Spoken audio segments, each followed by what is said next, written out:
As you know, the meta is a constantly changing force in Clash Royale. Every few weeks, it seems to change a little bit on its own, and each and every month, balances also help push some of the cards into the light and decrease the power of some of the best cards.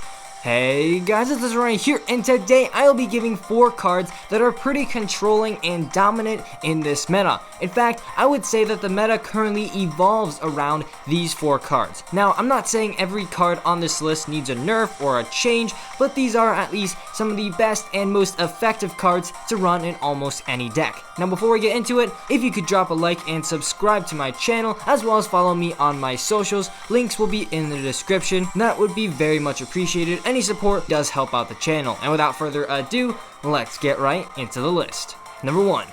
Goblin Cage. Man, when the Goblin Cage was first released, I honestly never thought that it would truly become meta.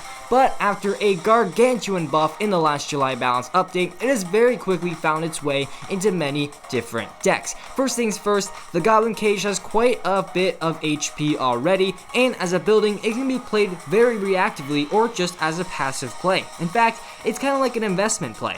You play that Goblin Cage down, and you'll get a beefy Goblin Brawler in about 20 seconds. And don't even get me started on the Goblin Brawler. It legit does as much damage as a Prince, and again, only costs 4 elixir. Now this card basically replaced the Tombstone completely in most decks, and has found its way into Royal Giant, Minor Control, Balloon Cycle, Graveyard, 3 Musketeers, Royal Hogs, Hog Earthquake, and Lava Hound.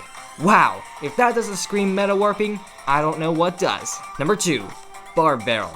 This card, as we all know, after buff after buff after buff, and then nerf after nerf after nerf, is still by far the most used card in Clash Royale. This is a card that excels a lot on defense. It not only has the area denial of the log, but it also has a glass tank, the Barbarian, that spawns at the end of the Barb Barrel's journey. It's a 2 elixir card that can counter 4 or even 5 elixir cards with the help of a Princess Tower on defense. It's literally a rolling positive elixir trade. Therefore, the Barbarian Barrel is often used in a deck that requires a lot of elixir to build up a strong push. This leads to the increase in popularity of Royal Giant, Golem, Lava Hound, Balloon Cycle, and so on and so forth. In addition to that, it can just be played on offense on its own and will get 2 Barbarian swings on the tower if not responded to. That is an insane amount of damage for just 2 elixir. Finally, it's also a card that can be played on offense, either to distract defensive troops and buildings or take them out while they are distracted. Number 3. Baby Dragon.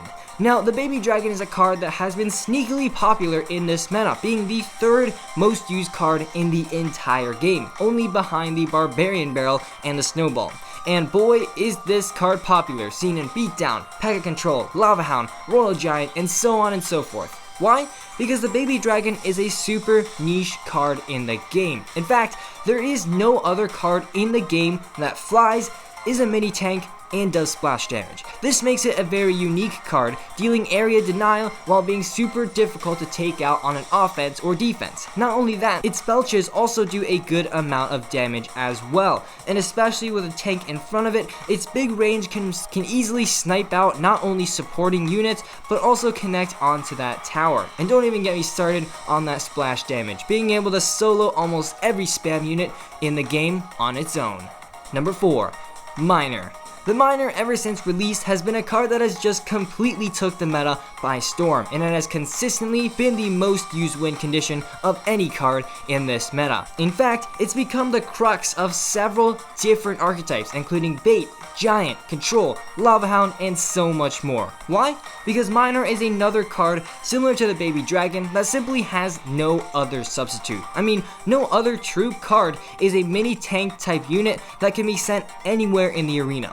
Therefore, being the only card of its type, it fits into so many different archetypes. In addition to its versatility, it can be sent straight to the tower or wherever you want, dealing a beefy 64 damage to the tower per swing. For a cheap 3 elixir card, that's a lot of value, especially being able to tank for any number of support troops. And I mean, if a card single-handedly has 3 or 4 different archetypes built around it, I consider it pretty influential and effective in this meta. So there we go, 4 of the most influential cards shaping the July meta. If you're looking to change up your decks, any of these 4 cards will be great substitutes given that it does synergize with the deck. Now, if you don't seem to have the levels for any of these cards or for your deck in general, on the end screen will be my 4 steps on how to overcome over-leveled players on ladder. But unfortunately guys, that's all I've got time for in today's episode. If you enjoyed, please leave a like down below as well as a subscription to my channel. And as always, this is Legendaray, and I'm signing off. See you guys next time.